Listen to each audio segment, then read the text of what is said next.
Welcome to the Be Wealthy podcast, where we bring entrepreneurs the strategies and tactics to grow your business and unlock new opportunities. Once you've achieved success, we'll teach you how to think about your money. Because wealth is about more than just cash flow. It's about freedom. Now our host, Brett Tanner. Welcome back to Be Wealthy. I'm Brett Tanner. I've got my co-host, Katelyn Mitchell, and we're back for episode 2 of season 2, Katelyn. I think I can get there. You know, on season 1, I very accurately tracked the episodes, and I know that's so critical to our listeners. And the first episode ever was 0001, because if you're going to have 1,000, it's really important to get the orders together. And so I think we had 11 or 12 episodes in season 1. Okay. And then we're just going to go with 12. That's what I agree to. And then we did so this is going to be episode 0014 as we go live in the studio. I'm up north because we're closing a really big deal today. We can't share it with our listeners because it's just too exciting. We're going to unpack it on a future deal. But the bottom line is we're entering a very rare business. We're going into the resort business. And this resort we're buying and the next one will be 2 that we've done. This one and the next one will equal 2. And I'm excited for it. So, Katelyn, decided to do our jokes about the resorts. But before we jump in, just the question on every viewer's mind. I mean, the majority of our listeners, the tens of millions, they listen, Katelyn, but some people are visual. And visually, you have organized your books in a very unique way that maybe explain some things about some of the issues that I know that you have. And that's great because you're crazy and I'm crazy. And that's why I think we work so well in business together. My sister helped me to organize them in this way. My closet's like this, Brett. You know, I have a lot of sweaters, a lot of dresses, and my sister helped me to organize them, is what I tell everyone. No, this was my total insanity. But I tell everyone my sister helped me and she's so crazy. But 100% I did this and I'm lying to everyone. Well, so it's the perfect segue to where we're going, Katelyn, because really your sister that helped you get those books so you don't seem like a crazy person is someone who's likely in your circles. And today's episode is all about how do you think about time and people. We're all busy. The world's only getting busier and busier. And I think it's really hard, Katelyn. People get lost in their priorities. And it's really easy to wake up in the morning and run really hard at work. You're running really hard to be a great father, a great friend, a great mother, a great sister, all those things. And I think it's sometimes, Katelyn, it feels like we're just running, trying to please everyone. And at the same time, we're making no one happy. And I don't know about you, but I could say that would have been my journey 15 plus years ago, right? I had great relationships. Let me rephrase. I had endless surface relationships and a few deep, meaningful ones, but I was just kind of running, trying to help everybody and get to everyone almost just like, hey, let me just call them and get back to them. Hey, man, trying to get back to you, as opposed to being purposeful. And you relate to that at all, Katelyn? I came to you about 10 years ago when we first started working together. And I shared with you one of my challenges, which was I felt like I called them buckets, right? Buckets of people. I had my family, who was incredibly important to me, and I wanted to have better relationships with. I had kind of this tier of friends that have just kind of been my friends and around for, call it 15 years. I had a bucket of new friends in a variety of different ways I was engaging with them. And then because of business, I had like all these other people that I happened to really like or kind of like or had a business purpose to be in relationship with. And I didn't know how to juggle it all. And at one point, I remember sitting in your office. This was your office back in Baseline. And so it was that tiny office where it wasn't even a tiny office. You gave us tiny chairs to sit in so we wouldn't stay there too long and we would get back to actually being productive. And I was sitting in that tiny chair and you said, and I shared with you, I feel like the friendships I want to have that are deeper, the relationships I want to have that are deeper, I don't know how to get there. And the ones that are kind of surface level, I don't know how to have that. And you shared a phrase with me or a saying with me that stuck. And it was, people come into your lives for one of 3 things, right? They come in for a reason, they come in for a season, or they come in for a lifetime. and you pose the question to me of, do you have a model to determine who's in which of those categories, and then how you develop them based upon that category, or how you handle them? And of course I didn't, Brett. I was just running and gunning. I was just out there trying to make some scratch. But as always, you help us to put together those models and what those look like. And really, it changed my life. It changed my relationships, and it eased a lot of pressure and tension in areas of my life. So I'm excited for us to share that today on this call, on this podcast. Well, thanks, Keela. I've taken that concept and really formalized the way I thought about it and did it. So I'll open with just a story here, the way I think about time. And it was about 5 years ago. I met an acquaintance, which we'll talk about here in a minute. And he kind of was like, "Hey, man, could we go to lunch? Could we go hang out?" And I was like, "Man, respectfully, no." And he goes, "What do you mean?" I go, "Oh, you don't fit into my circles." He's like, "Well, what does that mean?" And I said, "Well, I wake up in the morning and I think about these three different circles as they relate to people. And I start in the center and I work my way out. And I've never got to the end of it. So thus you're in the outer ring. And until I'm looking to audition for new members of the band on the inner circles, you've got to be there. And so you don't have to be that aggressive, but I do think Katelyn." Hold on a second. What did to be a fly on the wall? You have this guy you're somewhat friends with, he's an acquaintance, and you have the nerve to say, "I'm sorry, you don't fall into my circles"? What did he say? I mean, he looked at me probably like I was crazy, but it's not like the looks I get often, because when you're a truth teller in a fake world, often the things you say, while true, people aren't ready to accept them. Now, I could tell you he moved over time, that changed and that it did work out. And I'll walk you through how I think about it. But I like to start with just, I'm going to start, you could see this, right, Katelyn? I can, yes. So I kind of like to start with, I think Naval Ravikant is one of the philosophers of our time. And his book, the Almanac of Naval Ravikant, ironically, is not written by him. His Twitter post, he's on X. The book was actually written from a variety of posts that he made. And it's one of my top 5 books. I read it every single year. But he's got this idea: the true test of intelligence is to get what you want out of life. Katelyn, it's not to prove to people how smart you are. It's not to buy things that maybe you think people will think you look cool if you have them. It's actually your life, and to get what you want out of it. And I just think so often people, I think if you said today, what's the flaw in the world? I think people are trying to get what they believe what they think other people want. Oof.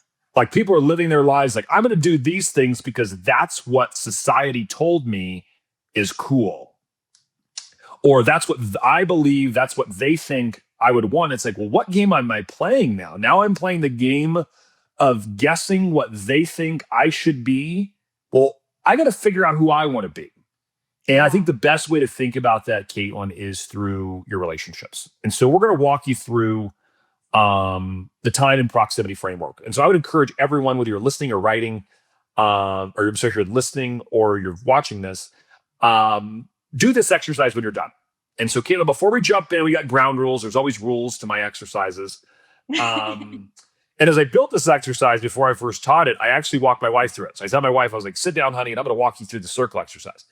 And at the end of it, she's like, "This is great." I was like, "All right." Because when you're creating things that maybe worked in your life, maybe they don't work so well out there. But I think this is one that every single person will leave listening to this at the end of this hour. You're going to leave thinking more purposeful about relationships. You're going to have deeper relationships, and you're going to get more meaning out of those relationships. So, Katelyn, we got rules. Okay.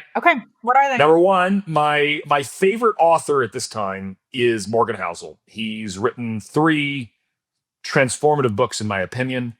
The one he's most famous for is my least favorite. But he wrote The Psychology of Money, which is really how you think about money. Then he wrote Same as Ever, which is in the future, what will be the same? Not what will be different. We all think that's impossible to guess, but what will be the same? And the third book he wrote is The Art of Spending Money, which if you haven't Reddit, Unbelievable. go get it. And it'll teach you, what I love about all those books, they teach you nothing about how to spend money. And the psychology of money teaches you nothing about how to invest money, but how do you think about it? And the spending money one, but how do you think about spending money? But he's got this idea, and same as ever, of there's a right size to every relationship. And you've got to understand the right size. Like, and you think about it, how much time should you be spending with each person? And the default answer, Katelyn, is the more. I want to spend more time. Like, more is better. And I'm going to say that's not true. As a guy that sits here who's been with the same beautiful woman for 25 years, 20 years married, I could spend every waking hour with my wife. I literally could. She's magical. I literally could spend all day with her. And I got to tell you, that's only one of us that could do that. Because if I spent every hour with her, I would drive her completely insane. Now, she loves me, but there's a right size to the amount of time we should spend together. And there's a lot, is what you're saying. I get it. There's a right size, though, to how much time I could spend with my kids. Everybody says more, but not all time. Also, not all times equal. The driving to school time is not the same value. That same hour, 15 minutes, whatever it is, does not generate the same value as sitting down playing a board game and connecting with them. It's just not the same. And so number one, as you go through this exercise, you got to think about the person. What's the right size to that relationship? And you'll think about it in the context of these circles, which we'll show here in a moment. The next thing, Katelyn, what makes deep relationships, the inner rungs of your circles in here, which we'll get to in a minute, the closer the relationship, what makes them special, I believe, is two things. Every relationship to be super deep and meaningful must have a tradition. Something that happens on an ongoing basis, typically at a consistent time, and we do some type of activity or thing that we're doing, okay? That's the tradition. Inside of the tradition, while you're doing that, to make it super special, there should be like a ritual. Something that you guys do together because you're together, and it's something you do ongoing. And I'll give you some examples, right? So traditions are the things you do. So my dad's had a golf tournament from where I'm from. It's this year was the 44th anniversary of the Pinto Bean Golf Classic. Wow. As you can imagine, Katelyn, I'm 44 years old. I've been there for all of them. I've never missed. The Pinto Bean Golf Classic. That's the season. It sounds crazy. My grandfather actually was instrumental in getting the back nine. They only had 9 holes of golf. He helped get the second 9 put in the municipal golf course. And so when they did it, this tournament kicked off the opening of the 18 holes. It's been there ever since. And so what we do is my buddies and I go up there and play in this golf tournament. And that's the tradition. Third weekend in August, in the year 2065, if I'm still playing golf, I will be in Cortez, Colorado for the Pinto Bean Golf Classic. It's just where I am, right? All the time. And my friends and I all go. So that's the tradition as we go. Now, inside of that, there's a variety of rituals, and I'll just go through a quick one. So the first day of the tournament goes, and the really good players, they have a little auction, and you can buy a player, and it's kind of a little gambling thing. So my buddies and I, we get together, we buy a golfer, and then we go get a golf cart, and we follow them the last 4 or 5 holes. And there's and we're watching the golfer come in. But mind you, we've just played the same golf course, Katelyn. So you're like, wait a minute, I can't believe we bought this guy. I hit my drive further here. My chip, I can't believe he missed that putt. But the ritual is the 4 of us dudes drive around in golf cart with a beverage of our choice, talking about it. And we do it every year. Like, it's the thing you look forward to. So the tradition is what binds you. The ritual is what makes it special. And ritual, and none of this has to be expensive, so you could make these things crazy, big deals, but they could be camping in your backyard. It doesn't need to be expensive. Random example. I go to Christmas. I've been going to Kauai for 13 years for Christmas. Every Christmas day, Katelyn, we go to not my favorite beach, but we go to Poipu Beach. Why? Because Beach Santa comes canoeing in, and then we walk over to the Branky Beach Broiler. I get the fish and chip. I've had the same meal at the same time, but even like our family, we wake up like, we got to get going because it's our ritual. I love it. Right? Like, if you were to go to my kids and say, we're not going to that beach, they would look at you like, what? Like, how do we even think about that? So you've got to pick the right size relationship. Think about the rituals and traditions with the folks. And the last rule, Katelyn, is More isn't better. And that's actually for you to decide as you go through it, right? So some people are going to get their relationships and they're going to go really, really wide. What that means, right, is you'll have less deep relationships with more people. There's nothing wrong with that. There's no judgment, but that's a fact. Or you could choose to go deeper, right? I'm going to have less relationships and I'm going to go much deeper in those. And that's a choice. And you should actually be making the choice, not defaulting to, oh, someone called me and I'm going to go hang out with them today, right? Like that shouldn't be how you decide to spend your time.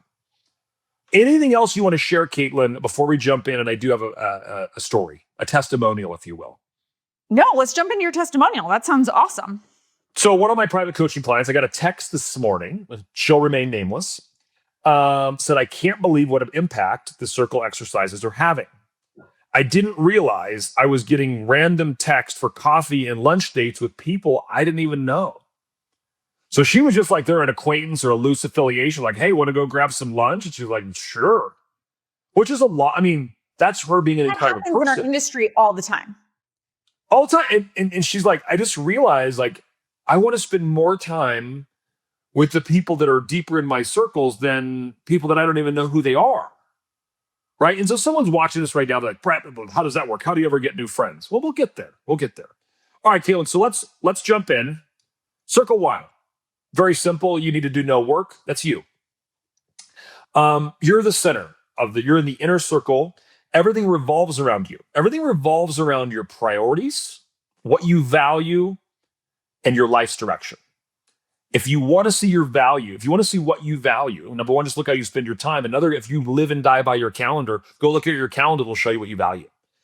Yeah. If you value fun, your calendar's got 2 to 3 golf matches that we could pickleball and social thing.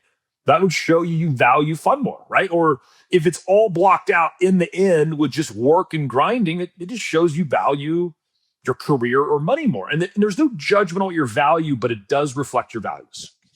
So getting really clear on you, I've never met someone, Katelyn, in my entire life that said, you know what I want? Less time with the people I love and care about. I just never met the person that said, I hope I get to spend time with people I'll never see again, who are loose acquaintances, who are trying to pitch me ideas and things that I don't want. I just never met that person. And yet, Katelyn, when I go out in the world and, we coach a trade and we have a whole business that does this, what do we hear are people saying, right? They say 2 things, right? I'm unhappy where I'm at, and I don't know what I want in the future. And that's my personal definition of hell. And it can change, but I think so much of that statement of I'm happy with what I have and I don't know what I want relates to people. Oh, yeah. I totally agree. All right, Katelyn, first rung. Okay. We're calling it the inner circle. These are lifetime. Odds are, you talked about people coming to your life for a reason, a season, or a lifetime. These would likely be, we're calling it lifetime, but extremely long-term. Like the intention is that for the course of your entire life, these people would be with you. Okay. You're going to, when you have free time, Kayla, any free time that comes up in your world, you're looking at the names and buckets in this group first. Like, hey, I got some time to spend. I'm reaching out. I just had an appointment. My Friday dinner canceled for work. I'm going to my people. Like, who can I want to go hang out with the people I love. Now, so most likely they're family, but they could be people that feel like family. And so I've got a really interesting. So I think that all of us feel like, first of all, none of us get to pick our families, right? So you may inherit an awesome one, and you may have inherited someone that's less than awesome. I made a determination in my life that I love my family, but there are other people in this world that I also love. And I don't believe that just because someone's my family member, but I've got this person over here that I love, I've got a connection, they're filling lots of buckets in my life, why I can't move them into the same level of intimacy as my family, right? I don't think people think this way. So I just don't believe that's to be true. My best friend is I call him, my kids call him Uncle Matty. I mean, it's a real thing, right? Because he's their uncle. Now, blood, there's nothing there. He's not a blood relation. My point is, though, he matters as much to me as my family. Yep. So thinking about that, right? So it may be your mentor. Like, you might have this mentor who is spending immense time with you that feels like they fit this inner rung. It could be a strategic partner, could be close friend. There's all kinds of things it could be. So you go down, Katelyn, I want you to pick the folks here. It can be as Okay. many as you want. It could be as few as you want. My kind of guideline is a marker. If you said, what were you picking a number here? It's probably 5, right? Okay. Maybe it's as few as 3. It's probably not more than 6 or 7, just due to you're going to be spending an immense amount of time. So if you have 7 people in there, Katelyn, and you realize the right size of those relationships on average is 3 to 4 hours a month. Yet 7, that's 28 hours that likely you're not putting in your calendar to exist today, right? And that's just because of time. So you really, I think, so in my world, I've got the people that live inside of my house, right? My wife, my 3 kids. I've got Maddie. And so I've got I got 5 real quick. Yep. And so that's where I kind of hang out. So just, you think about it. Now, these should be individual names. These can't be like, I love this one small group I go to. Nope. Individual names: Sarah, Bob, Petey, Tom. And I want you to think of, you put the name, kind of almost put like the time, how much time you think you want to spend, like what's the right size. And then think like, what already do you have in traditions? Likely with these folks, Katelyn, you already have a tradition, something that's binding you that brought you there. Now, what I would ask I bet you already have a ritual. You just haven't framed it that way. And so when you do it, when you write this down, you go, okay, the tradition is, we all go over to Christmas, and after dinner and everything's done, we play this insane game. We play Pictionary for an hour and a half. What you have to do now moving forward is realize that traditions and rituals are the most fragile thing. They're like the most fragile things in life. Okay. Because the first year you go, I'm not feeling like Pictionary. It'll never come back. Like, it's gone. Pictionary's done. It's dumb. And now we're just watching TV, vegging out, or whatever we do after, Christmas. So my point is, you've got to focus on protecting those rituals and traditions. I know you have some incredible ones growing up that I would love for you to share, whatever your comfortable was. Yeah, but I definitely can I ask a question first, and then I'll jump into sharing some of mine, because my family rocked at some of these. But I speaking of family, here's my question for you. So what if you're not nailing this circle yet? So like, for example, as you know, I moved to Texas a few years ago. And when I lived in Arizona, I wasn't as close to my sister as I wanted to be. And there were a couple of reasons for that. All my excuses, which included geography and a variety of other things, different familial status at the time. And so when I moved here, I had a lot of people trying to, I'd call it, penetrate my inner circle. And also I was really open to it because I was in a new environment and didn't have a ton of friends yet. And so I was open to this idea of making a ton of new relationships and allowing that to take away from some of my inner circle relationships. And I remember having the conversation with my mom that if I have extra time, I would rather spend it with my sister, Lauren, than go spend it with someone I don't know trying to cultivate a relationship. And developing that relationship with her in my inner circle was the most important at that time of the new people that I was bringing in. That rather than going to a networking thing and meeting 14 new people, maybe going to dinner with my sister would be important. And so I think it's important that as people are doing this exercise to realize it may not be where you're at right now, but maybe do 2 sets of this exercise. Where is it today? What are you doing today? And then what do you want it to look like? Because for me, I wanted her in my inner circle, but if I'm being totally honest, she was like 3 circles out and I didn't want her there anymore. So it took true focus in realizing that I wanted her to be there. And then we established some cool traditions that I was able to plug into and rituals. My favorite one is July 4th at my sister's house, Brett. It is ridiculous. She has 3 girls.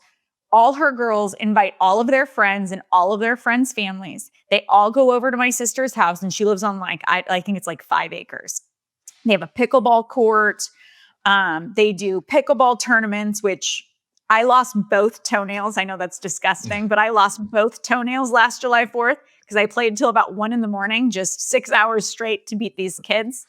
They do, and I don't even know if it's legal, Her husband has a trailer that he puts out on the far end. They do this 5-minute firework display that is absolute lunacy. Everyone sits and watches. They've got a Fireworks USA playlist that they play. And my sister said, I want my kids to know and my family to know, luckily I'm not family, every July 4th, this will be happening and everyone should come here for it. And they put so much work into it and it's fantastic. But it's like literally Russ and I don't go out of town for July 4th anymore because we want to go to that party. But so she's built this tradition. 4th of July is at our house. You come, it's a party for 3 days or whatever it is, right? The ritual. Well, just one day. The My ritual. sister's not going to throw a 3-day party, but just one day. Yeah, you get that. But I mean, people are around. Like if you go stay there, I'm assuming you're hanging out more than one day. And so the idea is though, we go there. The ritual is we got a pickleball tournament, we got a fireworks show, right? That's right. And That's exactly right. And so I would go back, I had a comment when you said, hey, my sister was out here in an outer circle and I want to move her in. Well, the first way that changes is you have a conversation. Starts with you calling your sister and said, hey, I love you. I care about you. I currently, our relationship is further apart than I'd like it to be. And because I listen to this crazy podcast called Be Wealthy, or because I have this crazy friend named Brett, I'm asking different questions about our relationships. And I could go find a host of other people to go spend time with. But if it would work for you, do you want that thing, right? And they might go, oh my God, I've been waiting for this call. Great. Let's start with something. What are the things you already have? Give me your list of events and things that you do with your family that I did participate in. That's not violating her family, right? Right. Then you have yours. Here's the things Russ and I did. And you may find, hey, we'll just take these two things, 4th of July and one thing you do, you come to my, or hey, let's go on a girls trip and we're going to go to, I don't know, Hilton Head, like wherever it is. We're going to do that the second Sunday in September, but you got to get clear and you got to get the person bought in. And so I can tell you, the people in my inner circle, they understand the rituals that are protected. They understand why, like, you can't miss because it's fragile and it'll break and then it won't ever be, we can't put it back together. You can't, a 44-year tradition, it only takes 1 year to screw it up. And so think about those things, Katelyn. We got to get real clear on these relationships. And again, like you said, where is it now? But then be radically transparent. There's nothing wrong with calling someone up and telling them you love them, you want to spend more time with them. It's just not, that's actually the greatest thing you could do as a human being. So I love it. All right, Katelyn, next. These are important relationships. Okay. What's the difference? So the difference is this. You view these as you hope they're long-term. You hope they're decade long, 20-year long. But they're going to be a little different, right? The first group, you have a high conviction and high likelihood that at the end of your days, all of those people will be standing around you. Mm-hmm. This group, that's a hope, not a high likelihood bet, right? So we're thinking long-term, yet we recognize the reality. And these are different groups of people. That first group was pretty small, family or people that feel like family, largely. So this group, right, it's going to go one rung out. So after you've fulfilled everyone in your inner circle, and Katelyn, you got more time, right? Because you're like, hey, I have more time to give than what I'm doing here. I want to now go to people that maybe I don't, maybe they aren't my family, right? It's kind of where you can start pulling in your next group. So these are going to be your closest of friends. These are going to be people you work with that you love, though. They're not like, oh, I have lots of people I work with that I would consider them fantastic friends. If they called me, there's nothing I wouldn't do for them. Yet I don't want to go on a 2-day weekend with them, right? I've got those folks, right? And that doesn't mean that's not they're bad or I'm bad. It's just not going to happen. So you might have mentors, extended family. So you're going to spend time with them. They may be with you your entire life. The other thing, Katelyn, these may be those seasonal relationships. So I'll give you an example, a weird example. You might hire a personal trainer. They're coming to your house 4 days a week. And as a result of that hour you're spending 4 days a week, you kind of build this bond that's more than trainer-trainee, right? Like my guy is like, hey man, let's go hang out. Or you start having fun with them outside of the prior relationship. Okay. Right? You're going to go like, hey, let's go on this. We're going to do a biking competition, or we're going to go, let's go play. Oh, I didn't know you played golf. Holy cow, I'm going to play golf. Come with me. So it could be someone in that case that came into your life to solve a specific thing. Again, mentors are a great example here.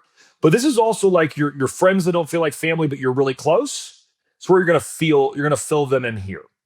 Again, biggest question to ask here: how much time do you intend to spend? The number, I'm not going to define it for you, Katelyn, just can't be 0.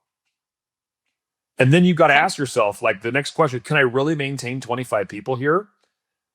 The mistake I see people making here is they've got 17 people in this group.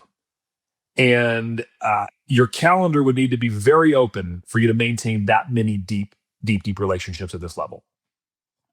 It would have to be it seems virtually impossible, because once you have the things that you naturally do, right? That first circle, now I have, call it 3 to 5 people in my lifetime relationships, that first rung, and I'm spending, call it 4 hours a month with them. Now it almost seems like my second circle should have even less people. Maybe, right? It's up to you, right? Like for me, my second circle is larger because I've got people in there that I want them to be lifetime relationships. Like I've got business partners. I've got, from Melissa, Sabrina, like I want those people to be forever. And so I look, once I've gotten kind of like in my inner group, right? I've got Natty, I got 5 people in my inner circle, right? Natty, my wife, my 3 kids. So when I've filled that box and I go outward, I'm always going to the next group. Sure. Which is likely one of my close working relationships. You and I spend a tremendous amount of time. You're in the circle. Tremendous. You know that. And I'm going to spend time. And now if I call you and you're not available, and I call Joe and Melissa and I'm like, okay, they're not available. At that point, I might go, oh, all right. I don't have enough people in here because when I have time, they're not available. Okay, well then, but if you never get to the 7th person on this list, right, that's not a real relationship. You're not plugging into it. And so I think you'll kind of naturally figure out, am I short 1 or 2? Or am I, I'm heavy 1 or 2. I need to just think about it. That helps me a ton. Because at first I was like, maybe I should have 1 or 2 people in here. You know me, I'm like, we'll just go down to the very few. But that brings up a really good point, that it's, when you want to spend time with them, how many of them are you going to, for you, you said, it's going to be Sabrina, Melissa, Joe, you've got a very specific list there. You don't need 17. And so that's the way to right size the list, is to say, where does that rung kind of stop when you're able to spend the time with them first? So that helps me a ton to sort through my circle. Here's an example in your world. I'll use an example from your world for you, which would be, and I only use a name because, again, we've got tens of millions of people and I don't want to destroy this person's privacy. But you've got this golf pro I've heard you talk about that you're working on your golf game. And I think you guys have established a friendship, though, outside of the reason he came into your life. And you actually... his wife, his daughter, absolutely. This is a great example of someone who would be in your, like today, he's probably in your long term. Yeah. He started as an acquaintance in the next rung, which we're going to get to, but he's there. That might last. You hope it lasts 10 years. But if it ends on its natural course and he moved away and you don't whatever it is, like, that's okay. Right. Like, but for a moment, you and Russ and him and his wife, like you guys are having this other thing that's beyond. It started with, I want to increase my golf skill from the already incredible level it's at. I want to get better. But like, I think he would be an example of someone in your world there that he moved up. That's exactly right. And then introduced me to his wife. And then I had the relationship with the daughter. That's exactly right. So the point I want to make here, people in this circle could move into the inner circle over time, right? As they become more like, hey, this person's forever. They're like family. I want to be in relation to this person. I'm moving them in rungs. So you think about it, you're moving people in time and proximity, closer to the circle they are, the deeper, the more meaningful, the more time you're going to spend. Okay. All right, let's go to the next circle. Now you've got acquaintances. This is where we don't need individual names. The first 2 circles, we need individual names. We don't need individual names here. You could have names, but this could be wide sweeping groups of folks. Okay. There are people you enjoy. Like my women's golf association friends from my country club. Exactly. You play in a golf league. You're in the Rotary group. You're in your church. Your whole mahjong friends, if you're into your mahjong friends. Your coworkers, your neighbors. If you've got a neighborhood block party, and you're like, oh my God, I love this neighborhood block party. We all get together. But yet none of you hang out outside the party. That's totally okay. Right? It's Are totally these okay. people, Brett, that you're primarily going to hang out with in group, not one-on-one? Primarily, I think all of these are going to start in group. You're going to meet all these Okay. people through I joined a volleyball league, typically something social, professional or social, where they come from.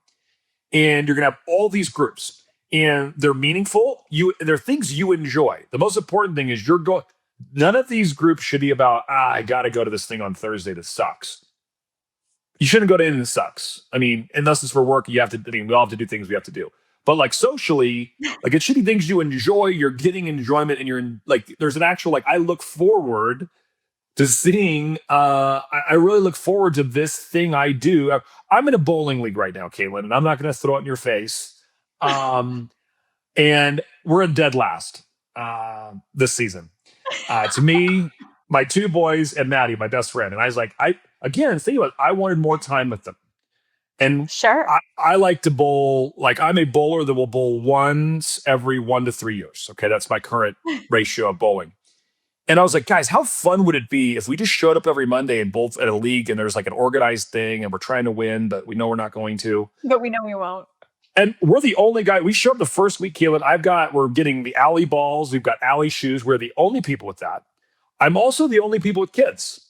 Like, I've got a 12-year-old, 17-year-old, and Maddie. And these guys are, quote, good, right? Like, their guys and girls are really good. I mean, they got like gear, and they're spinning the ball and whatever.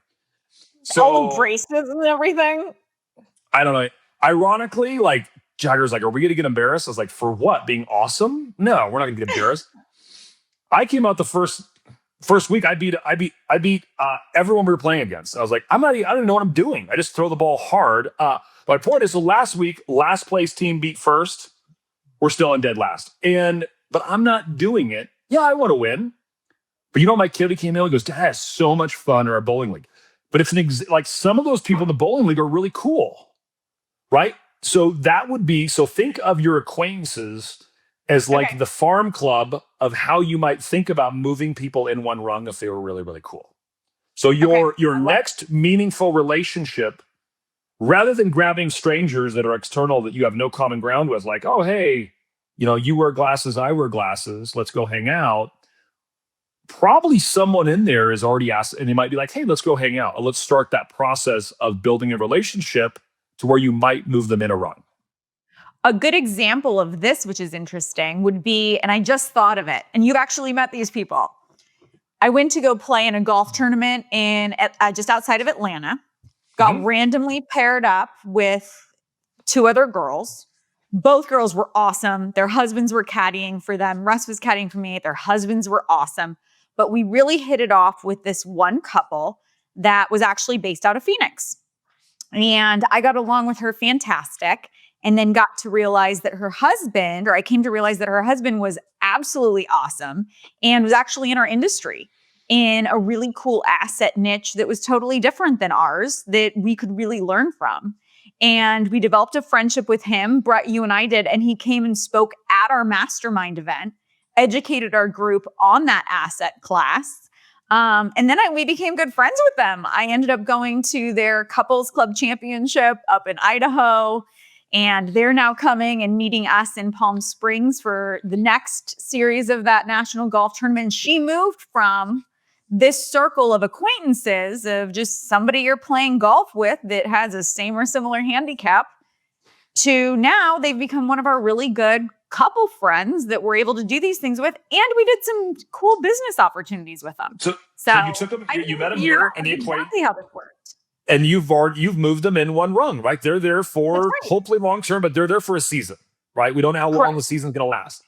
And so you think about the groups, just think about how do I maintain them? So as you're putting these social groups on there, example, if I join a bowling league and I never show up, it's not going to be very long before that social group goes away. If you join a insert anything, you don't show up. So you got to think about, okay, I got to maintain it. And I almost might go the other way, Katelyn. What's the minimum required to maintain all these acquaintances, groups, buckets that I have? I've got acquaintances. Why did you go minimum Well, required? What was your thought you there? can always, well, my thought is that because they're going to be wide sweeping groups, you Okay. just got to say, what's the minimum to keep it intact? We can Okay. always go to the maximum. That's very easy. As an example, right? We've got affiliations. I would call everyone in Keller Williams as a part of our greater family, right? But they're acquaintances, right? But some of my deep relationships have come out of, those acquaintances. Yeah. So you may but in other words, the maintenance part is if I don't show up to the two large events that we have every year on a consistent basis, I'm not maintaining that thing and it's going to go away. That So makes just sense. Okay. think maintenance, think the minimum. You could always add more. And again, this is where these connections and what's cool about all these connections, and I think makes it more meaningful, is you've got something that's tying you to this person other than just you're two humans, right? You are two humans that like the thing that you're doing. Insert Fair. pickleball. And I'll give you an example of my wife's life. Like she's, on a pickleball tear. It's an addiction. There's no question. She's like, babe, will you go play with her? I'm like, this isn't my thing. Like, I love to play with you, like loosely, casually. I don't want to go in a big, I've got other hobbies that I want to invest my time in. And I love that. I'll go play for fun or whatever. But like she's started in these leagues and she's now got a couple, like they're moving into her circle because like they're becoming these relations. But the bond is we go play pickleball. And then it's like, hey, do you want to go grab lunch after? Or, hey, let's go out with the husbands this weekend, go to dinner, right? But it came from here. All right, Katelyn, any other thoughts on the third? Because now we're going into the group that gets a little weird. And this is where people may have some, I don't know if I'm ready for that. So You helped me get so organized on those two circles. Thank you. This was really helpful to dive in and all the examples. all right, let's go here. So the next one is we got to talk about the people that may exist in your circles that you actually need to move further away. So this circle, we're going to write some names of folks that we're going to reduce. So we're going to the word I use is deprioritize. We can always just cut the relationship. That's super easy to do. Hey, I'm done. You're done. Goodbye. But I would encourage no one to go there. So if you've got people in your inner rungs, whether it's an acquaintance, really we're talking about people in your inner two that you're choosing to spend the time with. You may have someone that low value, they're energy draining. And the way to think about it, Katelyn, is when you see their phone number ring on your cell phone and you look at it and you go,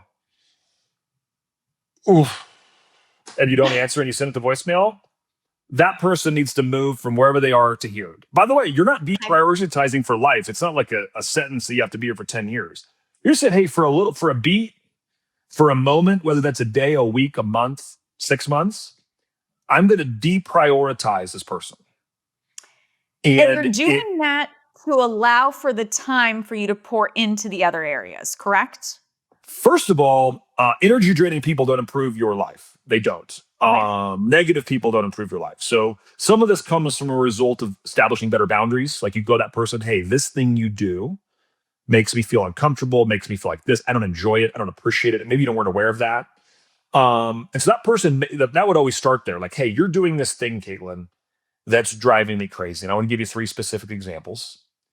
And I want you, and I want you to tell me what I could do better, right? Like we're going to have that as a friend because I'm trying to deepen relationships, not the other way. And if you don't tell people how you feel, how would they know? They might go, well, I didn't know that was bothering you. I can totally not do that. Cool. But let's say you have a deep meeting, you set a boundary, they can't understand boundaries and they're just kind of, they're taking energy from your life. So these are toxic relationships, negative influences. They're also people that just don't align with your values and priorities. I had some friends in my life where highly successful, highly engaged, they're great. But they started doing things in their personal lives. And I'm like, that's totally out of integrity. And unfortunately, it doesn't work for me. An example would be, a guy that's cheating on his wife all the time and you're aware of it and it creates this hostile. Now she doesn't know yet. You can feel the energy and you're like, and I know, but she doesn't know. I'm going to deprioritize that for a beat. I'm going to be like, hey, I'm going to move you in the circle. I'm unavailable for dinner this weekend. Catch you guys in a beat. Because I'm a truth teller. If I go, I'm like, Sarah, Tom's cheating on you and he should tell you, I don't know what, like, I believe radical All progress transparency. starts with truth. All progress starts with truth. So first thing you would do is just deprioritize it, right? So this might be a good friend of yours. Doesn't mean that when people need you, you're leaving them. This is not that, right? Because being needed, like, hey, Brett, I need your help. That's not energy draining for me. It actually gives me, when someone says, hey, Brett, I need your help, I actually get energy from that. Now, if it's all the time, 24/7, indefinitely, all you're getting is a call like, hey, Brett, can you solve this today? Well, that's not a relationship, right? That's dependency.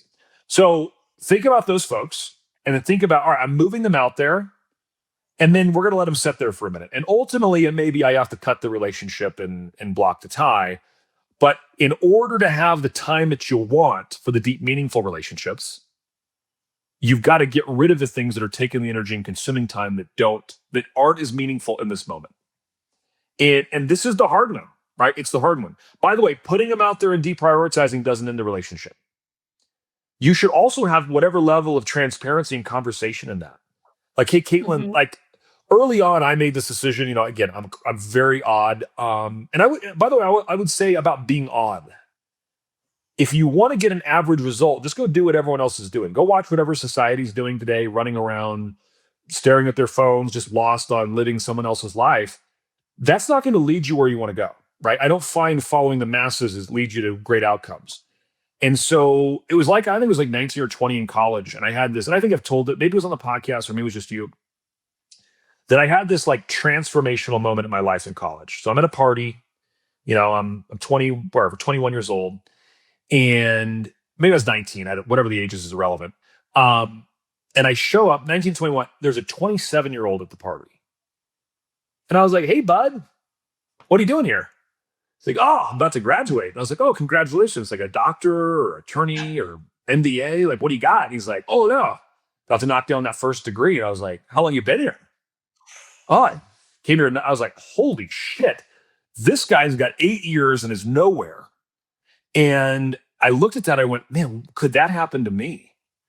Could I get sucked into a world where 8 years go by and and so I went to my friends and called and said, hey guys, I'm going to tap out on this whole thing. I'm going a different direction, which means I'm not going to see you guys as often because I'm going to put my head down. I'm going to do the work. And I believe I could be a difference maker. And when you say that to people at 20 years old, like I'm a difference maker, your decisions aren't, I don't believe any of the decisions you're making are leading to success. I don't want those things. What do you think they say, Katelyn? I think they probably look at you like the way we started this call, the same guy that you said, hey, you're not in my circles. They look at you like you're an absolute lunatic. No, they look at you like Brett, you're just an animal. And I said, guys, here's my belief. 10 years from now, let's all reconnect. And I think we're going to see our lives. And I have a feeling mine will be in a radically different place. It doesn't mean I'm right and you're wrong. By the way, I caught up 10 years later. And you know what they were doing? Largely, they were the guy at the party, right? And those 10 years, I went from nowhere to the number 9 agent in the country in those 10 years. And so it was just a wild revelation that you make, the whole saying, right? That the average, if you take the people you hang around the most, the average of those 5 for any area of your life will be you. So if your health, Katelyn, right now is the average of the 5 people you hang around with the most. If you hang out with a bunch of people that do nothing but eat ice cream and potato chips and never move, and that's all you guys do together, that's the common bond, spoiler alert, your health's not going to be awesome. Doesn't mean there's a knock on potato chips and ice cream. It just means that you're going to be the average. And spiritually, if you're hanging out with people that are doing yoga and meditation and they're on this journey, what are the odds that they're going to church every weekend or whatever the spiritual area you want to improve? If you're average of your 5 people, if that's you, if that's them, you're the average of them. So financially, that's the one everyone goes to, but it's all areas of your life, right? If you hang around, Katelyn, with 4 people that are worse than you at golf, and that's all you do, you're not likely going to get better. I know that sounds odd, like your game, it's hard, right? So all areas of your life, financially, you're the average of the 5 people you spend the most time with. And so what you got to realize, you got to recognize that and make your decisions, because what you're saying yes to this, you're saying no to something else. And you want to get really clear. You should have a lot more no's than you do yeses, and your yeses should be high priority, meaningful things that you want to do that add value to your life.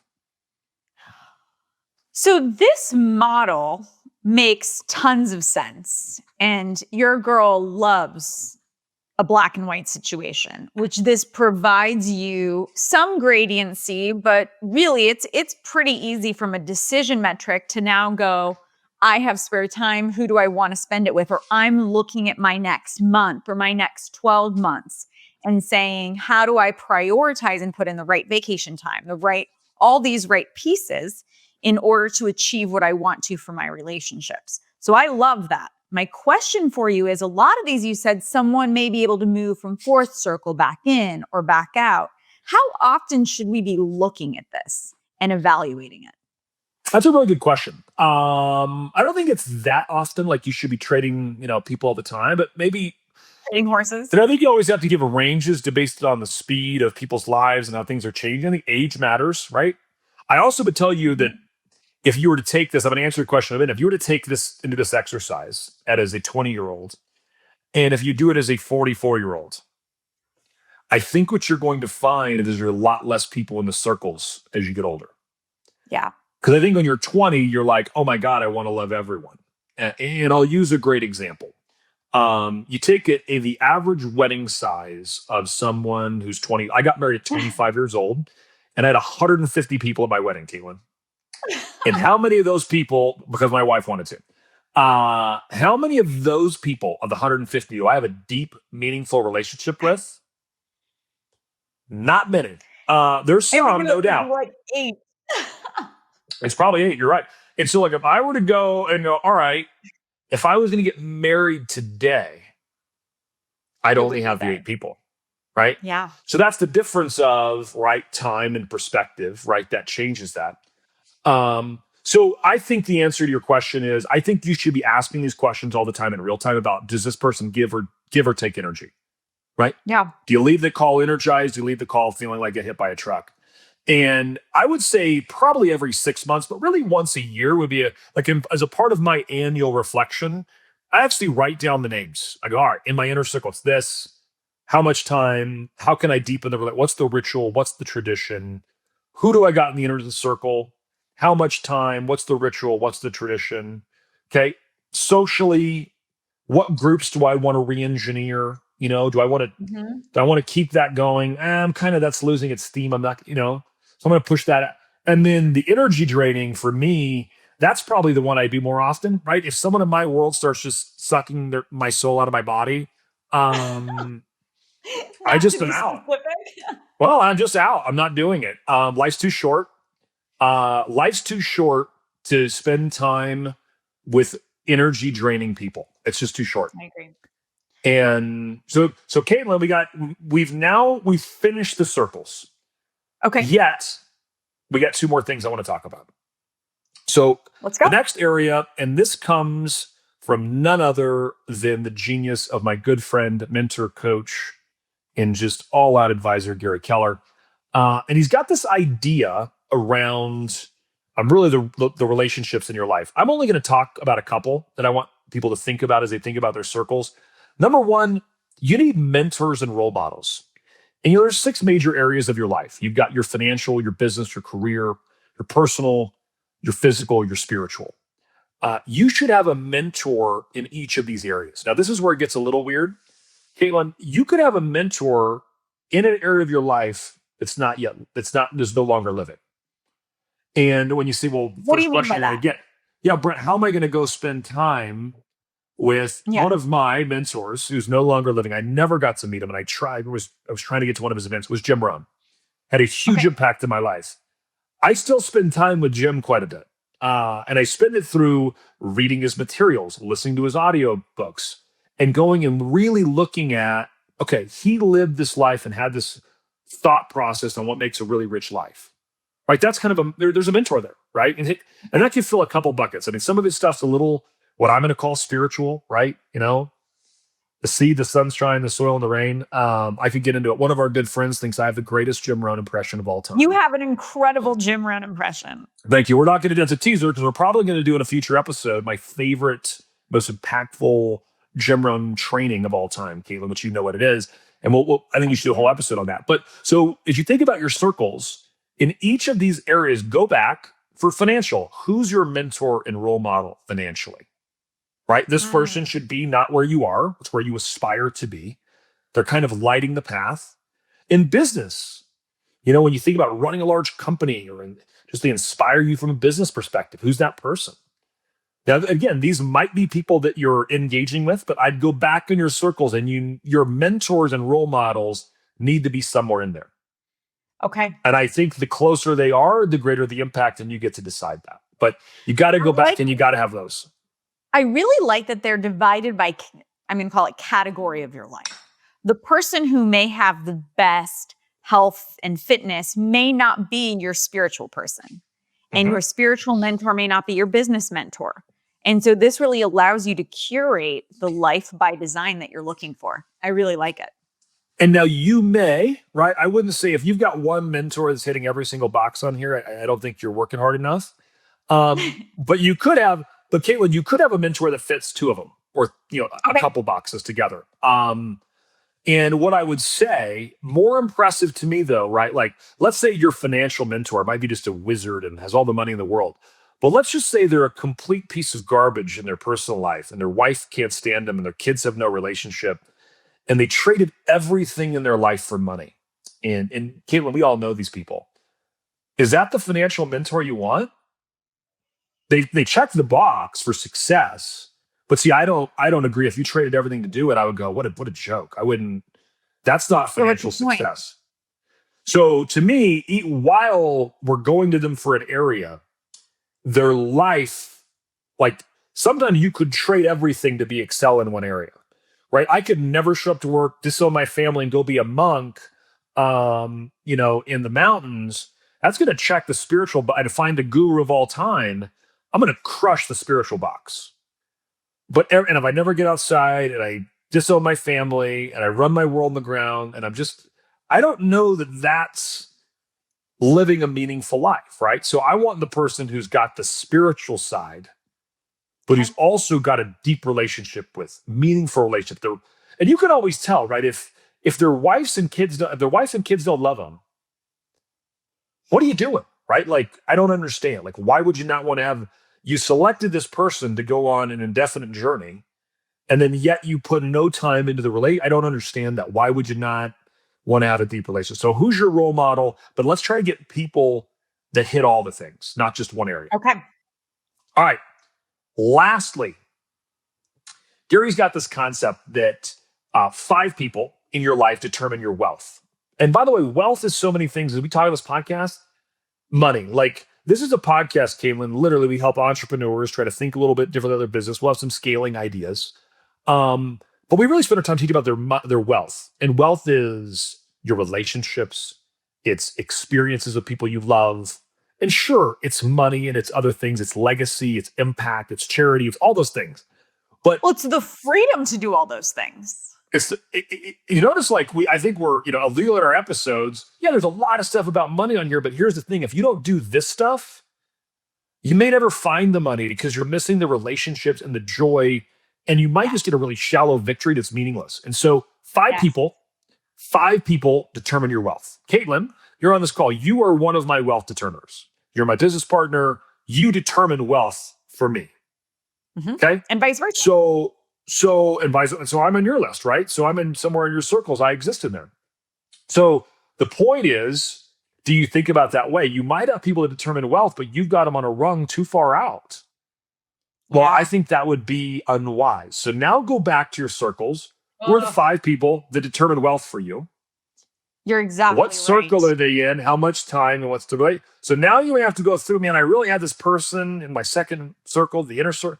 Not the inner circle, the long term, and I don't have enough time. But these wealth determiners, or my mentors, I got to figure that out. So you got to think, where are those people in your circle? And so I've done this exercise with you 3 times in the past, call it 90 days, and I still missed one of my wealth determiners. All right. Good. Hopefully it wasn't me. It wasn't, but thank you. All right. So, but you think, I think it's important to be able to go through this. So you start in the center, you go to your long-term, lifelong, forever. You've got your important people. Then we move to the acquaintances. And then we've moved out, and it allows you, Katelyn, to live a life of purpose. So now when you have time, it's like, oh my God, I wonder what everyone's doing this weekend. No, go to your circles.